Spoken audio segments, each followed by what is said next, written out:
Caríssimos amigos, senhoras e senhores, boa noite para todos. Que Jesus possa nos envolver em mais esse encontro fraterno. Com muita alegria, hoje nós atingimos o estudo de número 130 e eu agradeço o apoio de todos vocês que são assíduos semanalmente conosco, participando do estudo, inclusive alguns se envolvendo, participando do chat, seja no YouTube ou no Facebook. No caso do YouTube, basta você cadastrar sua conta no Gmail e entrar logado para poder enviar perguntas e dialogar com o pessoal no chat. A gente só pede que esse bate-papo seja focado no estudo, sem a gente viajar demais na maionese. Eu abraço nesse momento a Roseli no Facebook, a Nilma, Armando, Jurema e tantos outros, como aqui no YouTube eu vou abraçar desde a Alice, que foi a primeira que entrou às 17h30, a Paulette, a Luísa, até a última manifestação aqui da Cátia, agora da Carminda. Um grande abraço para todos.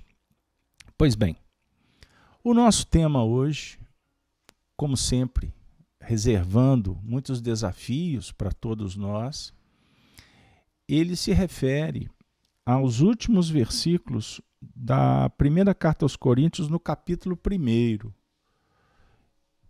E nós escolhemos o tema sabedoria, justiça, amor e redenção. Vocês vão entender o porquê desse tema. Então, nesse momento, para quem não tem a Bíblia em casa, eu vou sugerir a leitura aqui com vocês no painel, a partir do versículo 27 até o versículo 31. Vamos lá. Paulo escreveu assim aos Coríntios, uma cidade que ele tinha um profundo carinho, berço de Abigail, sua alma querida, de Estevão, uma das comunidades que ele escreveu muitas orientações, é a carta de maior tamanho. Pois bem, então vamos lá. Paulo escreveu assim para os coríntios e agora para nós, em pleno século XXI, você que está na sua casa. Vamos lá. Mas Deus escolheu as coisas loucas deste mundo para confundir as sábias. E Deus escolheu as coisas fracas deste mundo para confundir as fortes. Verso 28. E Deus escolheu as coisas vis deste mundo e as desprezíveis e as que não são, para aniquilar as que são, para que nenhuma carne se glorie perante ele. Mas vós sois dele, em Jesus Cristo, o qual para nós foi feito por Deus. Agora o nosso tema: sabedoria e justiça e santificação e redenção. E por fim, o último versículo desse capítulo: para que, como está escrito, aquele que se gloria, glorie-se no Senhor. Pois bem, vamos lá. O texto desafiador, enigmático, cheio de símbolos, e nos compete aqui tentar avocar para nós o entendimento sobre a inspiração do alto, para que a mensagem seja viva, evangelho e vida. Pois bem, o texto, a princípio, ele Dá uma ideia se a gente for ficar no literal. Por exemplo, a partir do verso 27, Deus escolheu as coisas loucas desse mundo para confundir as sábias. E Deus escolheu as coisas fracas desse mundo para confundir os fortes. Pois bem, você que está chegando agora, boa noite. Seja bem-vindo na nossa sala, a sala do bem. Vamos imaginar de que Deus Paulo se refere. Nós temos uma visão do Senhor da vida ainda muito presa dentro dos conceitos heteronomos. O que significa isso? Deus para nós ainda representa aquele Senhor que está com um cajado na mão, regendo os destinos de todos, mas sobre um ponto de vista bastante humano. O Deus que premia, o Deus que pune, o Deus que dá privilégios, portanto, ele hierarquiza uma organização do cosmos, aquele Deus que então atua de uma forma a fomentar, na nossa concepção filosófica, uma eterna luta entre o bem e o mal. Não tem fim. Então nós, quando falamos em hierarquização, nós vamos lembrar dos anjos, dos demônios, do céu, do inferno. Matérias que milenarmente nós discutimos e até então não encontramos explicações. Até que no século XV e XVI há um movimento para romper com esse contexto heteronomo. E foi da base religiosa, filosófica heteronoma que os filósofos partem para uma discussão num campo mais científico. E aí nós sabemos que a humanidade começou a dar um salto com o objetivo da evolução da psicologia humana para atingirmos, inclusive, a culminância da fé raciocinada. Então, a ciência rompe naquela época com a religião e ela, inclusive, acabou desaguando no rio do materialismo. Como a religião manteve-se soberana na ortodoxia, no poder, inatingível e inquestionável, e também percorreu as sendas da materialização dos princípios que ela mesma representava.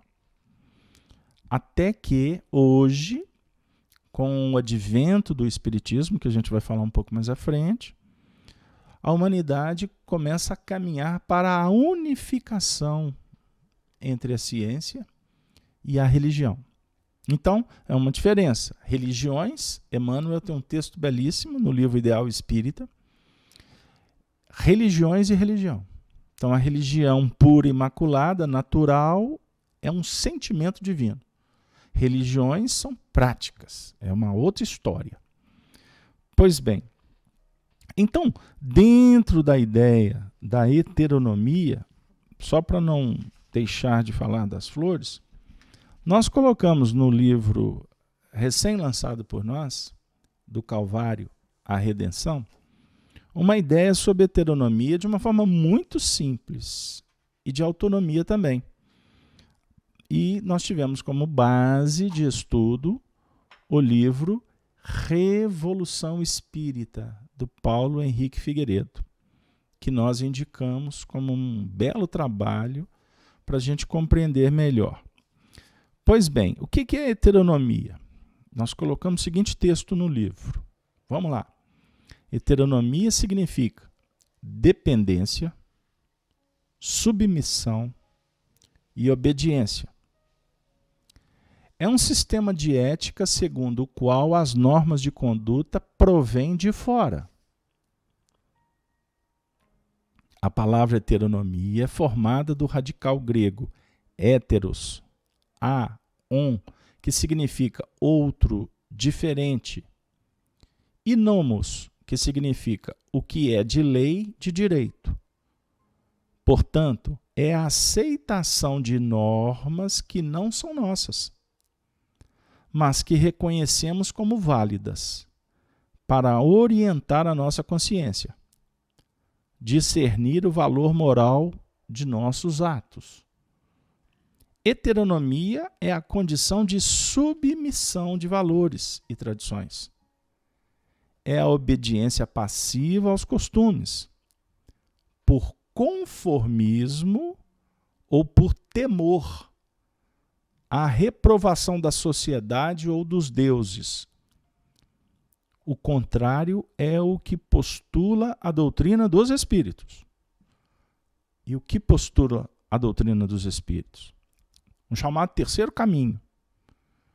Autonomia. Do grego. Direito de reger-se segundo leis próprias. Ou ainda, citamos o dicionário, liberdade e independência. É a faculdade de reger por si mesmo. É a propriedade pela qual o homem pretende poder escolher as leis que regem sua conduta. A autonomia não nega sua influência externa, os condicionamentos e os determinismos, mas recoloca no homem sua capacidade de refletir sobre as limitações que lhe são impostas e que, observadas, lhe dão a direção a seguir. Em síntese, a busca da perfeição moral pela prática da religião natural, conforme preceitua Allan Kardec. Religião natural é a que parte do coração, livre vontade e responsabilidade individual, despertar da consciência, renovação interior, reparação e libertação pela prática da caridade. Por fim, adesão livre, consciente e responsável ao dever. Então, o dever propõe aqui uma adesão livre e consciente. Você abraça o dever por compreender no dever uma tarefa especial para a sua libertação. Você não faz por mercado, por interesses outros, ou pressionado por imposições, ou é novelado pelo medo, pela culpa. Não. É uma adesão natural, responsável, consciente à prática do bem. Pois bem, queridos amigos, então, ficando claro para a gente que a heteronomia é uma regra que a gente adota, que a gente segue, e que ela fala sobre submissão, e inclusive respaldando a fé cega, o misticismo, que é vamos dizer assim, a transferência para o sobrenatural, o que acaba fomentando a criação de mitos, seja na Terra, seja no mundo espiritual, e sem esquecer a questão das consequências, como o céu e o inferno, pagamento, culpa, e na autonomia, uma adesão consciente a um projeto de estudo, de filosofia, de um tratado que possa alinhar a justiça, o amor e a ciência, o espírito vai se libertando do medo, da culpa.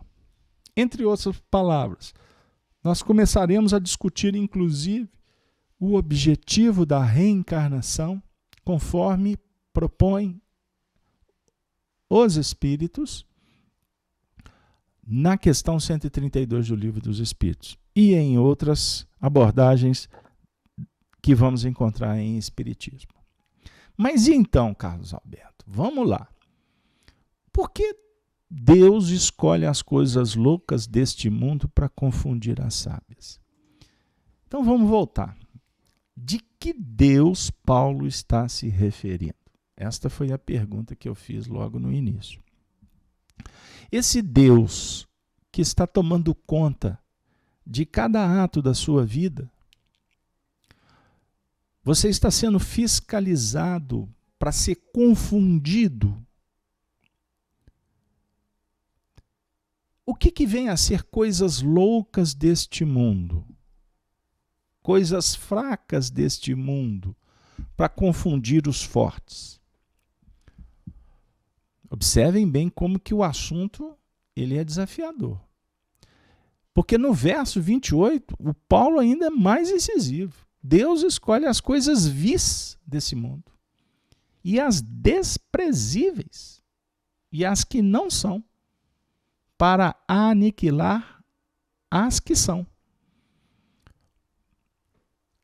E mais à frente, eu estou fazendo questão de passar, reprisar, colocar em negrito o texto para a gente poder compreender.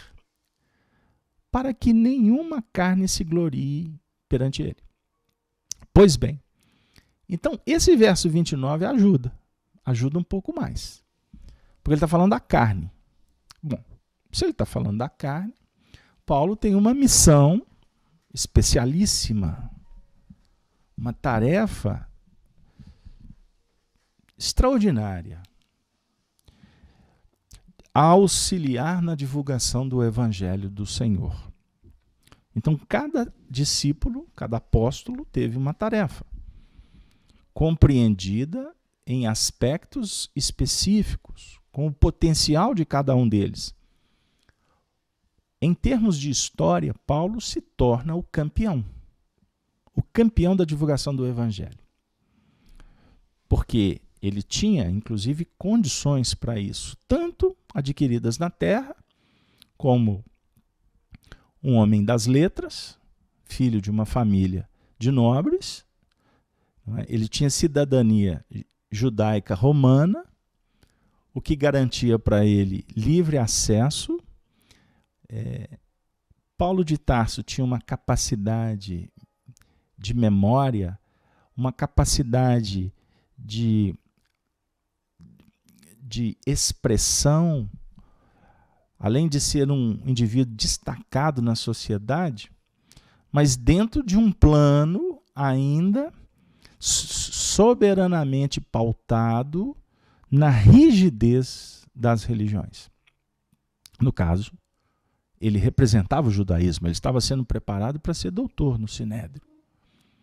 Pois bem, tanto que ele defendeu até as últimas consequências Moisés, quando surge o advento do cristianismo. Paulo se torna o maior perseguidor dos cristãos. Estevão é apedrejado sobre as ordens dele. Pois bem, quando Paulo vive o processo da conversão, que ele compreende que a mensagem que ele estudou, que ele se preparou para ser representante, era uma mensagem que poderia, como acabou sendo, trabalhada sobre um outro ponto de vista, Paulo se desprende da religião tradicional e vai operacionalizar exatamente dentro desse contexto da autonomia espiritual. Ele capta, desperta intuitivamente nele a mensagem viva do Cristo, que não passa pela ortodoxia, que não se prende à institucionalização. Diga-se de passagem, Jesus não fundou nenhuma religião.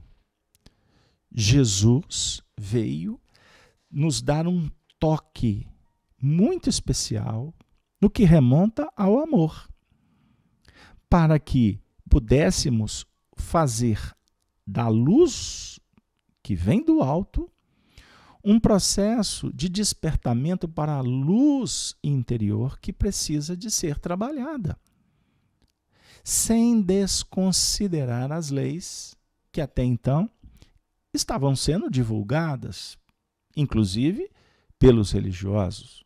Que, diga-se de passagem, naquela época, a escola se resumia às religiões. Então ele vem dizer assim, sobre a lei mosaica: eu não vim destruir a lei, mas vim dar-lhe cumprimento. Ou seja, eu vim viver a lei. E o interessante é porque ele diz assim: eu vim para que tenham vida e tenham-na em abundância. Vejam que especial.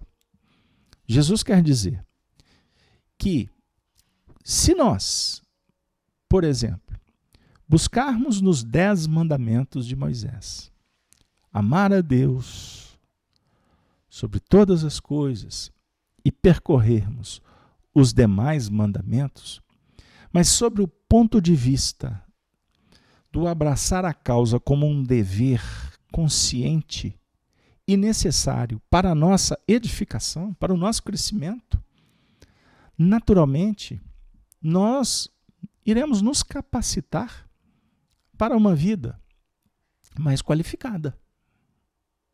Porque Moisés foi o legislador escolhido por Deus. Então, quando Jesus vem, por exemplo, em alguns momentos dizer assim, o que está escrito na lei? Aí ele põe um ponto e vírgula e fala assim, mas em verdade vos digo.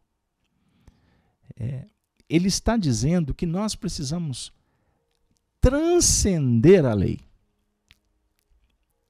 Nós estamos sendo convidados, ao Nelson que está chegando agora, dizendo que conheceu o canal ontem. Seja bem-vindo, Nelson. Nós estamos sendo convidados a transcender tudo que nós já fizemos. Então a lei mosaica, ela vem sendo trabalhada por nós há mais de 3.000 anos, sendo nós judeus ou gentios, não interessa. Porque a fundamentação da lei dos 10 mandamentos, e por isso que eu falei lei mosaica, ela na verdade vai se irradiando dentro de um processo de desenvolvimento da filosofia do campo moral na Terra. E cada era, ela dá o que ela pode. Mas os tempos atuais, na verdade, sob o ponto de vista do calendário globalizado, da história do nosso povo, da nossa raça humana, cada época é um degrau que vai preparando essa nova etapa que surge. Então, Paulo, por exemplo, quando fala sobre a ressurreição ou a reencarnação, quando Paulo vai tratar, por exemplo, na sua carta aos Coríntios, por exemplo, na primeira carta, no capítulo 13, quando ele vai falar sobre o amor, ou sobre a caridade, ele vai dizer que quando eu era criança, eu bebia, me alimentava como criança. Mas a partir do momento que me torno adulto, a minha alimentação é diferenciada. Então, portanto, quando ele diz assim, antes eu via em parte, agora vejo face a face. Como indivíduos, nós estamos nos gabaritando, nós estamos nos capacitando para compreender a mensagem face a face, sem deturpações, sem conspurcações, sem adulterações, sem intermediação. Nós vamos como que nos aproximando do mestre a saber, que é Jesus, de uma forma plena. Mas antes disso, nós precisamos da intermediação, nós precisamos do médium, nós precisamos do livro, nós precisamos da religião, nós precisamos da reencarnação, nós precisamos do testemunho, precisamos da família, precisamos da tarefa no centro espírita, você que frequenta a sua igreja, que você que está envolvido em outros segmentos religiosos, você precisa, porque ainda somos frágeis. Mas há de chegar um tempo que nós iremos compreender o que Jesus disse. E é óbvio que vai demorar muito tempo. Eu não vim de mim mesmo, mas eu vim em nome do Pai que me enviou, realizar a sua obra. Pois bem, então, vamos voltar. Paulo, quando coloca para a gente, através destas palavras que a gente acabou de ler, por exemplo, no verso 30, mas vós sois dele.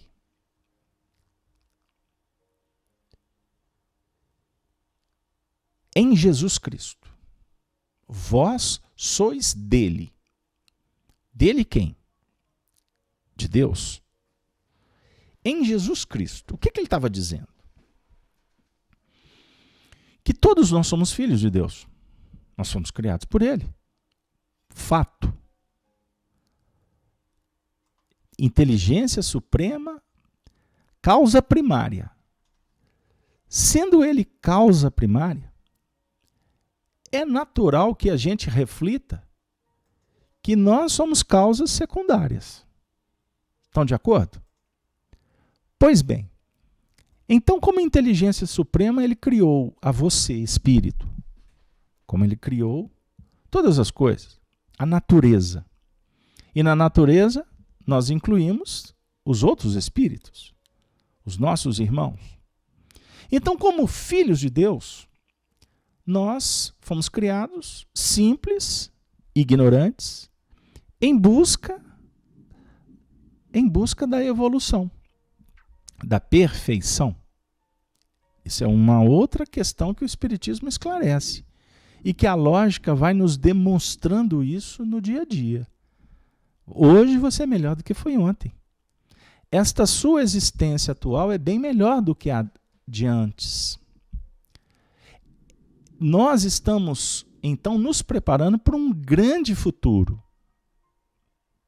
Um futuro que, inclusive, ele se caracteriza por criar uma expectativa extraordinária. O mundo está cada dia melhor. Embora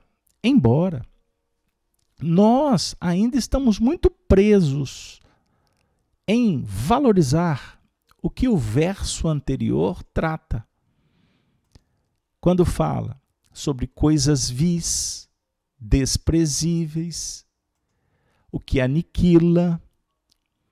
Não é? Então, na verdade, Deus escolhe as coisas loucas desse mundo para confundir as sábias. Como assim? Nós vamos voltar. De que Deus que nós estamos tratando? Todos nós, como filhos de Deus, temos o germe na nossa intimidade, o nosso espírito, o potencial dele é de perfeição. Perfeição. Somos, portanto, perfectíveis. Perfectíveis significa que não somos perfeitos. Nós estamos projetando a perfeição. E isso se dá inicialmente pela concepção que você faz da vida, pela percepção que você vai tendo da vida. Então você percebe a vida, você fomenta esta percepção, que é como se você pegasse uma semente, colocasse ela na sua terra íntima, e essa terra terá que naturalmente se desenvolver, até que ela floresça, frutecer, ela entra no plano da frutescência e gerando cada vez mais possibilidades. Uma nova vida. Ou seja, eu sou um homem, eu sou um espírito que estou a caminho da perfeição. E o texto, quando Paulo afirma que nós somos dele, olha para vocês verem, nós somos dele. Dele quem? Deus. Em Jesus Cristo. o qual para nós foi feito por Deus sabedoria, justiça, santificação e redenção. Paulo está dizendo assim, que Jesus Cristo é o governador espiritual nosso. Ele é o irmão mais velho de toda a humanidade.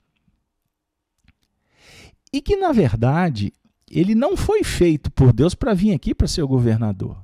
Não é essa a ideia.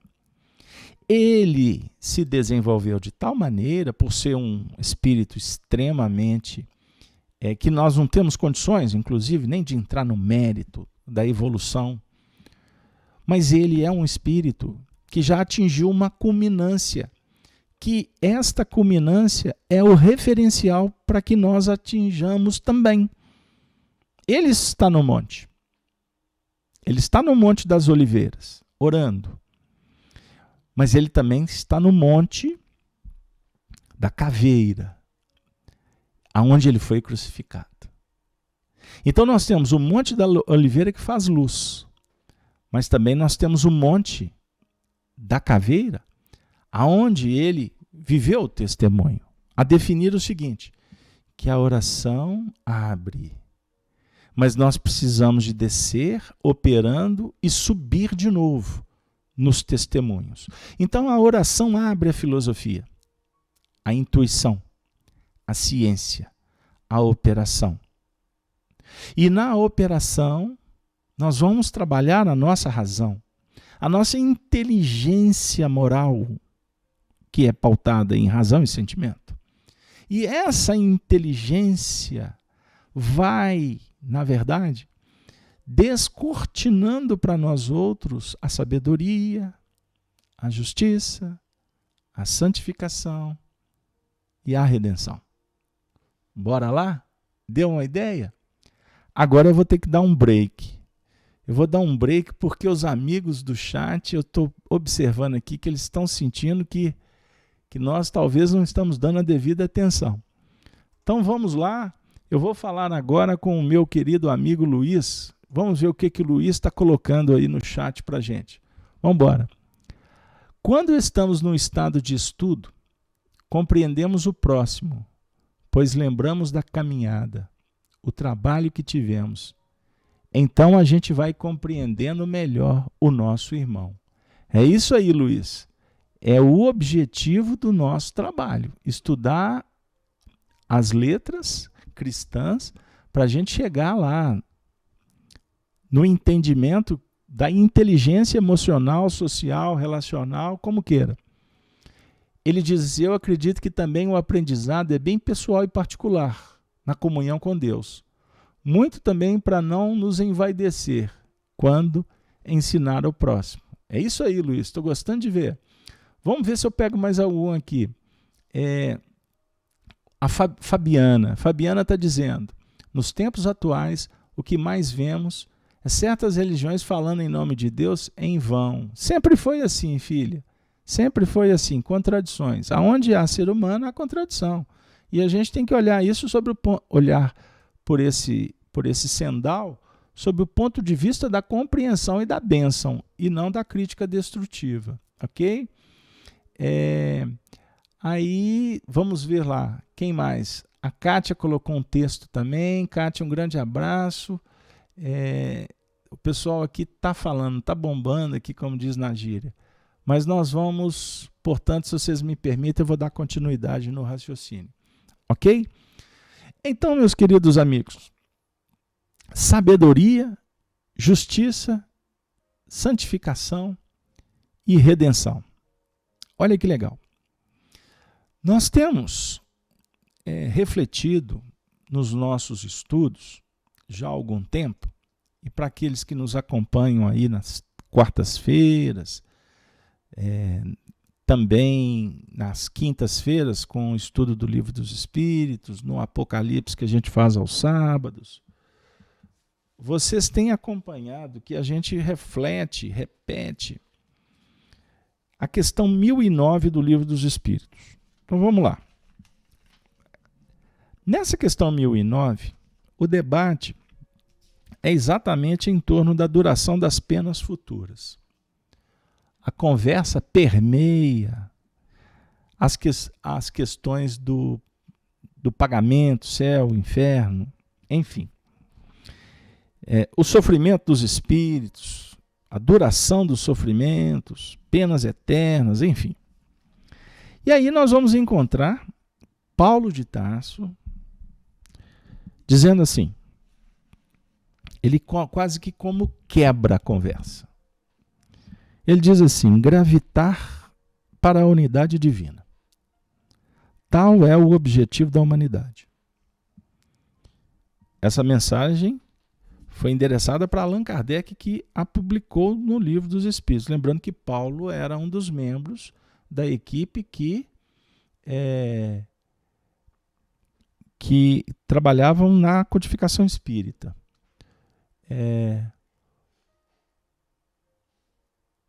Pois bem, gravitar para a unidade divina está o objetivo da humanidade. Para atingi-lo, são necessárias 3 coisas. Eu vou colocar aqui propositalmente esse texto que nós lemos anteriormente. Que nós somos de Deus em Jesus Cristo, que é o nosso mestre. Não é? Nossa referência. A referência de sabedoria, justiça, santificação e redenção. Vejam, reflitam comigo se há similitude. Gravitar para a unidade divina, tal o objetivo da humanidade. Para atingi-lo são necessárias 3 coisas. Quais são as 3 coisas?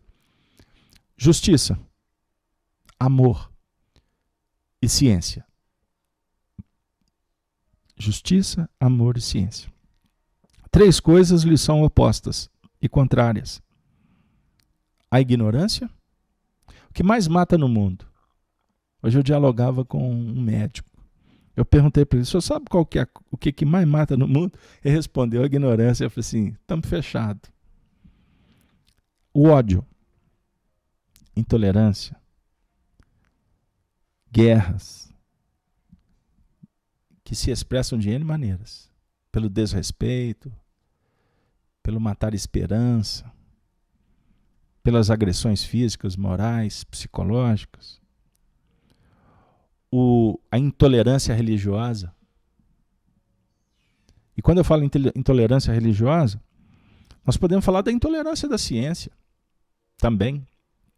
A intolerância é uma palavra muito debatida nos tempos atuais e que, inclusive, criam uma discussão com alguns frutos teratológicos. E o fruto teratológico ele costuma se chamar mimimi. Uma coisa é intolerância. Dentro da intolerância, nós vivemos dentro de um regime que caminha para o futuro, que é um regime de democracia cristã. É uma expressão utilizada, por exemplo, por Emmanuel. Democracia cristã. E a democracia aqui não vamos confundir com a política do mundo, mas a democracia no sentido da liberdade, da igualdade, da fraternidade. Fechou conosco? Pois bem, é cristã, porque aí é luz, é iluminada pelo amor. E quando saímos disso, a gente entra no mimimi. Aí, ideologicamente, eu começo a debater sexo dos anjos e crio uma verdadeira confusão na sociedade. Então, eu estou falando de confusão na sociedade, fruto teratológico, que tem a ver com o exagero. Tanto da intolerância, que por si só já é um exagero, quanto a luta contra ela, que se torna um outro exagero. Mas é assim mesmo. Cada época o seu fruto, até que se atinja o equilíbrio. E a injustiça. Injustiça. Pois bem, Paulo diz assim, em verdade vos digo que mentis a estes princípios fundamentais, comprometendo a ideia de Deus ao exagerardes a sua severidade. Exagerar a severidade de Deus. Deus é severo? Como que Deus opera? Não, Deus não é caprichoso. Deus não está na sua vida te ajudando a pagar a conta de luz e nem a capinar o jardim ou a lavoura. Ele não te ajuda a preencher cheque. Ele não vai te inspirar a escrever o valor no cheque. Ora bolas. Ele não seria Deus. Mas o que movimenta a palavra de Deus, como foi falado aqui no chat, sobre usar o nome de Deus em vão, isso é uma expressão heteronôma, de uma interpretação que foi importante durante um tempo. Usar o nome de Deus em vão, na verdade, é agirmos contra a natureza. Porque Deus, na sua infinita bondade, se manifesta na natureza pelas leis. As leis falam por Deus. Lei de gravidade, a lei de eletricidade, e por aí vai. Né? E até, para exemplificar, o Zé Maria de Oliveira, ele soltou uma no chat aqui boa. Uma irmã empurrou um padre durante uma missa. Essa irmã não poderia ser vítima da Inquisição em outra encarnação? Pois é, meu amigo, você já imaginou se antes só falássemos mal, a gente já ia para o caldeirão? Imagina essa irmã que empurrou o padre. Eu não vou entrar no mérito da discussão, porque esse assunto é muito amplo. Estudem o Apocalipse conosco. Aliás, eu citei essa passagem no Apocalipse no último sábado, tentando explicar um pouquinho dos símbolos que representam exatamente essa atitude. Agora, pobre coitada da irmã que fez isso, né? Coitada. Vamos orar por ela. Agora, tem um significado muito mais amplo. Então, Deus não é exagerado na sua severidade. Deus é severo? Não. As leis são leis. A lei da gravitação, ela é neutra. Ela tem sua força específica. Então, não adianta fazer mimimi contra a lei da gravidade. É lei da gravidade. Então, existem leis físicas como existem leis morais. E as leis morais, elas estão sendo esculpidas por nós na nossa consciência. Né? Pela nossa consciência. Então, essa questão do senso de justiça vai sendo elaborado por nós mesmos ao longo do tempo. E a partir do momento que você descobre, que você percebe a conspurcação dessa lei que está em você e sempre inspirada, fomentada por aqueles que te amam e que estão em estágios superiores, como o nosso espírito amigo, nosso protetor, ele fica, na verdade, nos auxiliando a lembrar do que está escrito na nossa consciência. E quando, então, nós empreendemos qualquer movimento de inclemência ou de injustiça, na verdade, nós estamos criando um problema interno. Nós estamos nos desarmonizando, porque o objetivo aqui é harmonizar, gravitar em torno da unidade. Você não vai gravitar de uma forma bagunçada. Você vai procurar promover a órbita da sua evolução. Vamos imaginar sob o fulcro irradiador do seu sentimento de uma forma mais harmônica possível. Então, sem teorizar para não sofisticar o estudo, nós queremos dizer o seguinte: Jesus disse, ame a Deus sobre todas as coisas. Mas um novo mandamento eu te dou: ame o próximo como a si mesmo. Não existe mandamento, não existe amor maior do que dar a vida pelo semelhante. Então, quando você operacionalizar dentro do contexto do amor, você estará em busca desta harmonia. E, obviamente, procurando estímulo, motivação, base para investir na ciência. A ciência do conhecimento. Nós precisamos do conhecimento. Sem conhecimento, tudo fica mais complicado. Inclusive, para entendermos a lei de justiça. Quer um exemplo?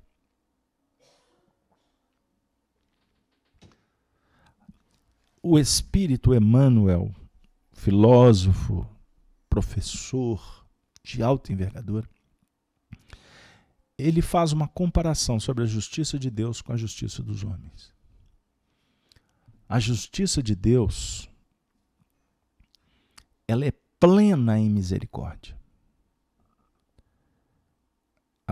A justiça dos homens cheira violência, vingança. Você costuma dizer que perdoa, mas você cultiva a mágoa, o rancor.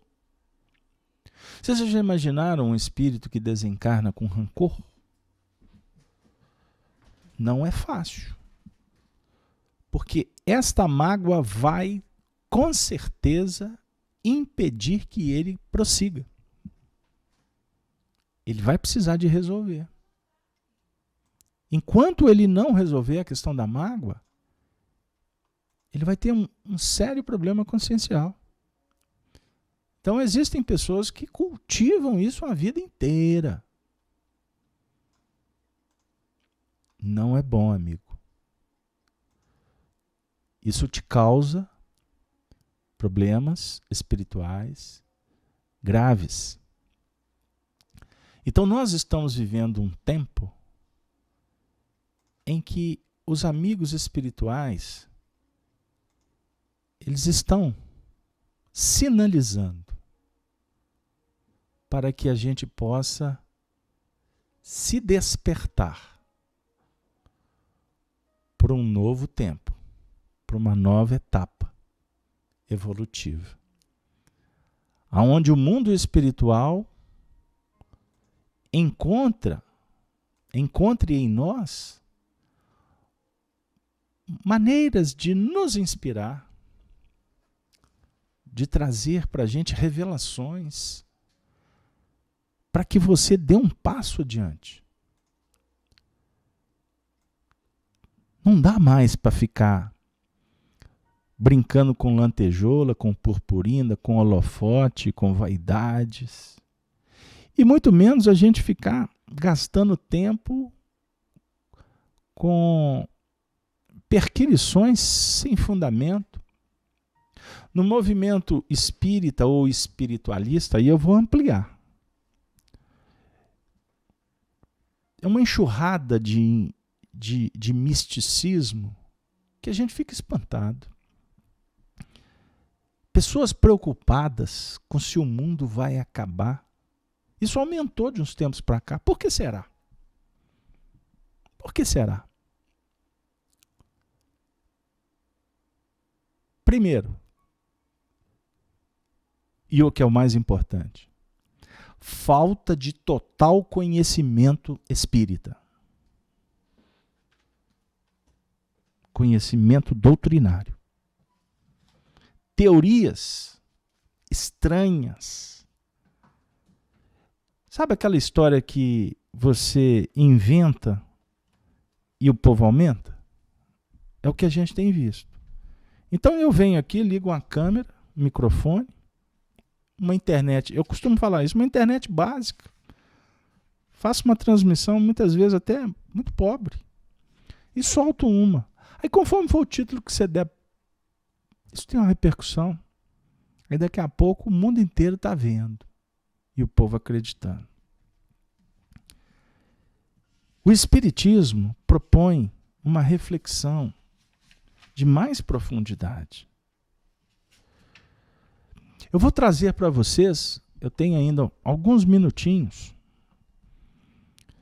eu vou trazer para vocês um trecho do livro A Gênese, Milagres e Predições segundo o Espiritismo, e aqui eu estou apresentando a edição da FEAL.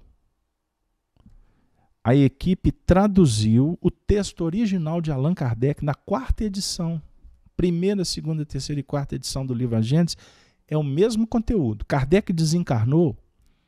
Aí, alguns anos depois, 4 anos depois, foi lançada uma 5ª edição, totalmente fraturada, desfigurada, voltada para um plano místico, porque os que trabalharam estas alterações eram vinculados à teosofia e outros segmentos espiritualistas, e algumas notícias vindas por médiuns, ditos médiuns espíritas, compromissados com o conteúdo doutrinário, que até hoje causam problemas no nosso meio. E os problemas só existem por falta de conhecimento doutrinário.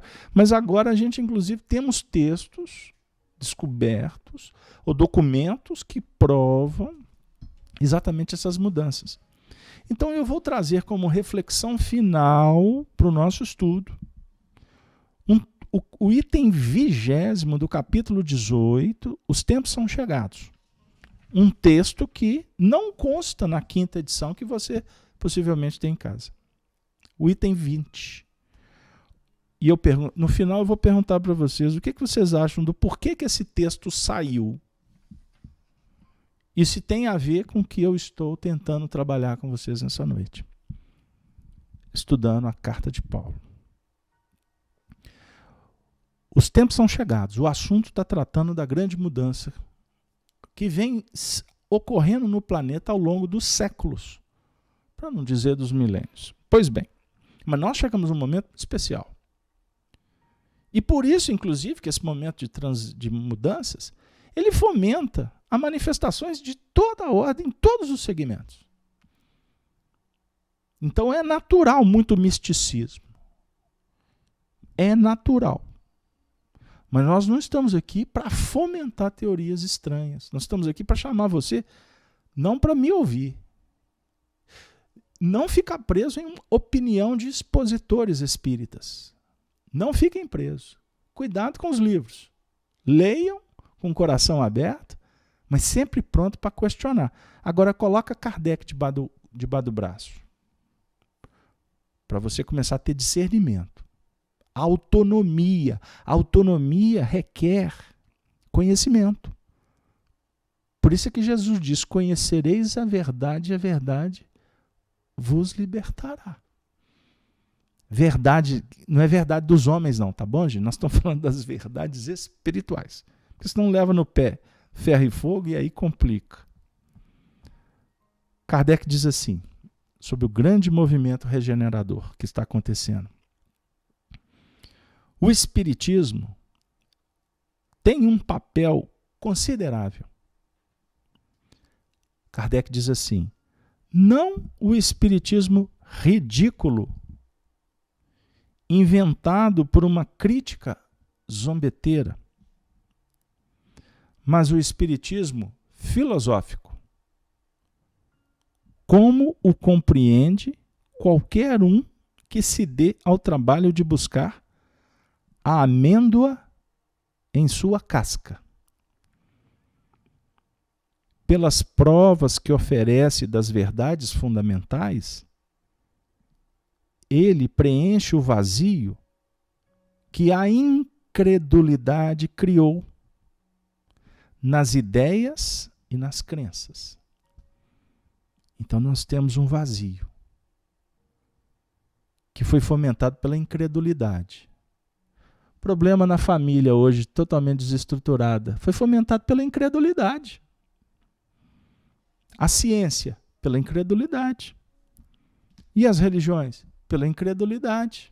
Agora, o que ele está falando sobre o que vem a ser incredulidade? Não crença. Ou uma crença diversa. Ou uma negação à crença. Pela certeza de que dá de um futuro conforme a justiça de Deus. E que a mais severa razão pode admitir. Atenua as amarguras da vida e previne os funestos efeitos do desespero. Então tá bom. Atenua a amargura. O Cristo Consolador. Se a mensagem não for consoladora, pula fora. E ele previne, toma cuidado, viu gente? Com os efeitos do desespero. Então, se tem alguma coisa chegando na sua casa pela internet que te causa medo, desespero, pula fora. Não vai ter guerra mundial. A nossa conversa não é se Deus está dando chance, que você conversa para a criança engolir. Deus não está dando chance nenhuma. Você está num processo evolutivo. Isso é ao nível da individualidade como da coletividade. Qual que é a dificuldade de entender isso? O Espiritismo fazendo conhecer novas leis da natureza,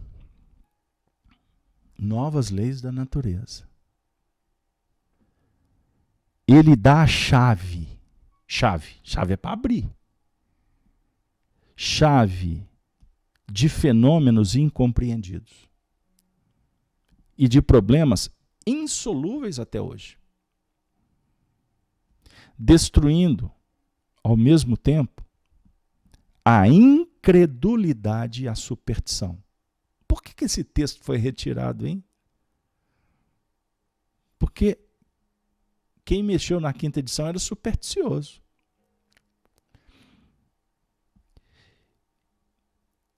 E a incredulidade é um assunto interessante de se discutir, porque inclusive dá poder. Você trabalhar na credulidade cega é extremamente interessante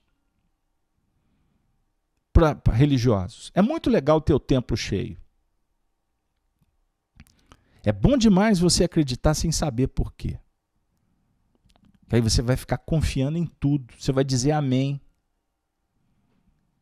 E você vai começar a achar que realmente há poder nas mãos. Messias, santos, ou então escolhidos para dar notícia. Fulano é escolhido para dar notícia. Como assim? Não é isso que o Espiritismo ensina. Aliás, cuidado com notícia. Porque Kardec diz que quem dá notícia com datas e etc., não tem respaldo. Porque os espíritos superiores não trabalham com questões transitórias do mundo. Eles trabalham com ciclos e ciclos maiores. Não são anos, séculos. Continuando, para ele não há nem sobrenatural nem maravilhoso. Para o Espiritismo não há sobrenatural nem maravilhoso. Tudo acontece no mundo em virtude das leis imutáveis. Kardec explica. Ele dá uma conotação aos fenômenos que Jesus produziu como fenômenos naturais. Mas para nós é sobrenatural e milagroso, porque desconhecíamos. O que em momento algum tira ou questiona a envergadura moral. Porque para tal é necessário tê-la. Para realizar fenômenos que estão acima ainda do nosso entendimento, o mundo espiritual opera sob bases da moral. São leis imutáveis, meu querido amigo. Longe de substituir um exclusivismo por outro, o Espiritismo não quer substituir o que era exclusivo de uma religião pelo o que o Espiritismo propõe. Ele não quer substituir. O Espiritismo se apresenta como campeão absoluto da liberdade de consciência. O Espiritismo se apresenta como campeão absoluto da liberdade de consciência. Não tem cadeia. Não tem submissão. O Espiritismo combate o fanatismo sob todas as formas. Fanatismo sob todas as formas. Cortando-o pela raiz. Anunciando a salvação para todos os homens de bem, assim como a possibilidade para os mais imperfeitos de chegar, por seus esforços, pela expiação e reparação, à perfeição única, que leva à suprema felicidade. É o que todos sonhamos. Em lugar de desencorajar o fraco, encoraja-o, mostrando-lhe o porto que pode chegar. Ele não diz, fora do espiritismo não há salvação, mas, como Cristo, fora da caridade não há salvação. Fora da caridade não há salvação. Princípio de tolerância que ligará os homens num sentimento comum de fraternidade, em vez de os separar em seitas inimigas. Eu podia encerrar aqui, mas tem 2 parágrafos. Continuo. Vocês me dão mais 3 minutos? Por esse outro princípio, não há fé inquebrantável senão aquela que pode olhar a razão face a face em todas as épocas da humanidade. Ele destrói o império da fé cega, que aniquila a razão, a obediência passiva, que embrutece, emancipa a inteligência do homem e ergue sua moral. Consequente, consigo próprio, não se impõe. Olha que extraordinário. Diz o que é, o que quer, o que dá, e atende àquele que lhe vem livremente, voluntariamente. O Espiritismo atende àquele que vem livremente e voluntariamente. Quer aceito pela razão e não pela força. Respeita todas as crenças sinceras e só combate a incredulidade, o egoísmo, o orgulho e a hipocrisia. O Espiritismo combate a hipocrisia, que são as chagas da sociedade e os obstáculos mais sérios do progresso moral.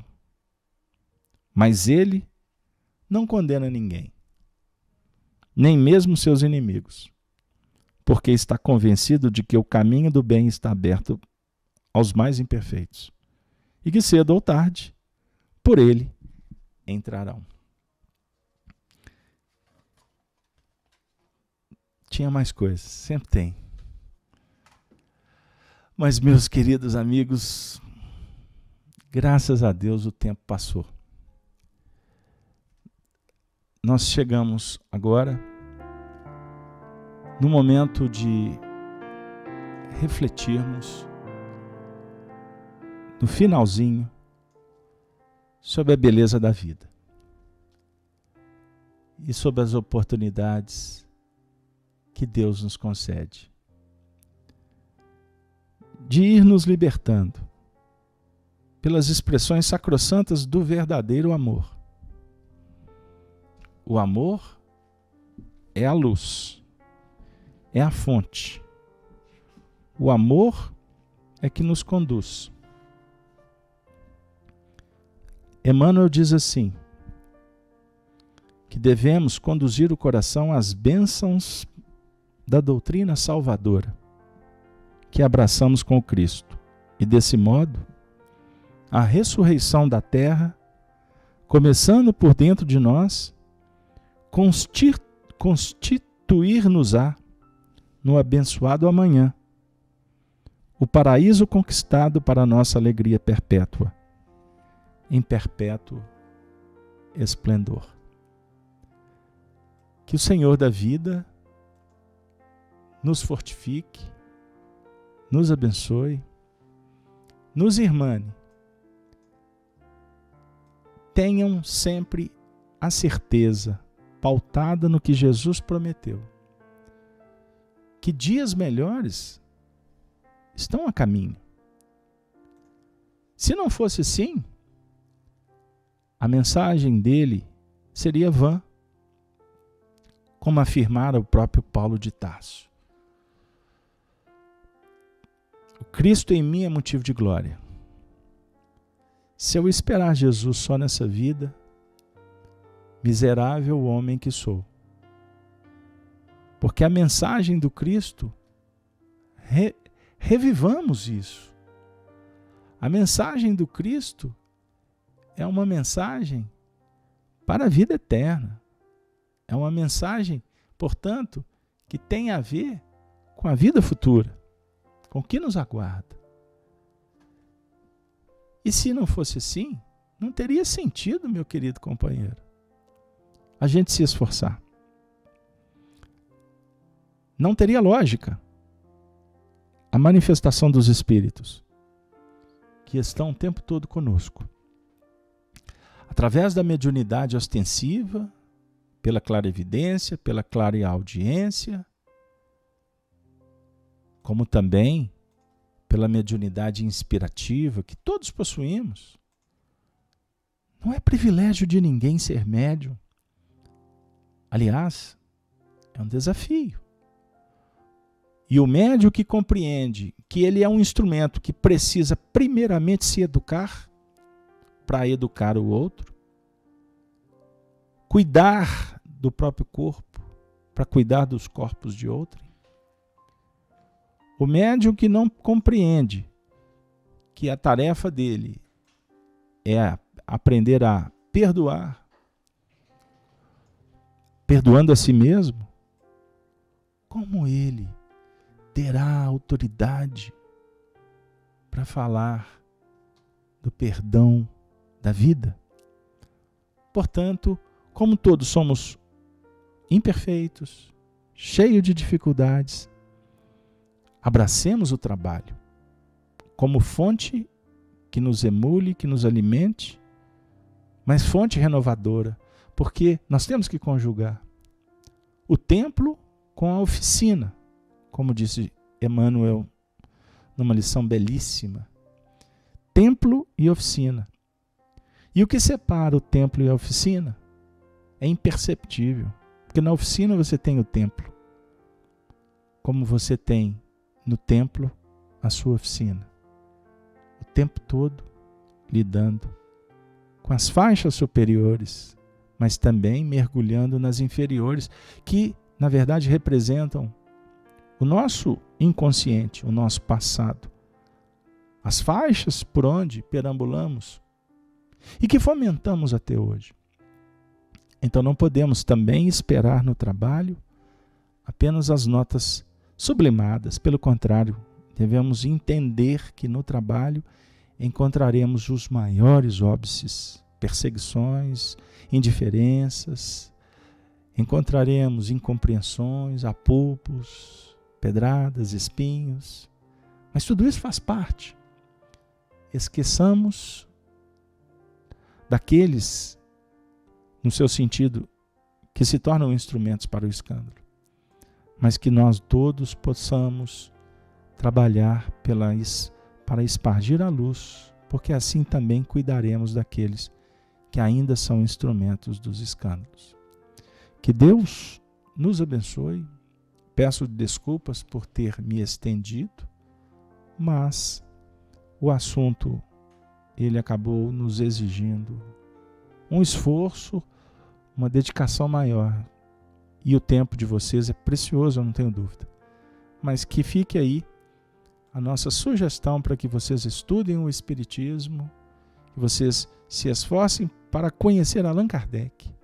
Porque quando nós percorremos a via do trabalho que Kardec nos legou, nós teremos muito mais elementos para compreender o farnel de luz e as opções que o próprio caminho nos enseja, nos oferece. Tenhamos todos muita paz no coração. Eu gostaria de, nesse momento, na nossa prece final, envolver novamente a todos que sofrem, hoje, conforme dito, aos nossos amigos enfermos, que necessitam do nosso apoio, das nossas preces, das nossas visitas, que necessitam de todos nós as bênçãos do aceitar e o dom do discernir. Que Deus nos abençoe, e eu encerro a minha singela contribuição com a saudação dos cristãos dos primeiros tempos, dizendo: Ave Cristo, Ave Cristo, Ave Cristo sempre. Valeu, uma boa noite, até a próxima transmissão, amanhã às 19h30, com o estudo do Livro dos Espíritos, direto da casa de Kardec.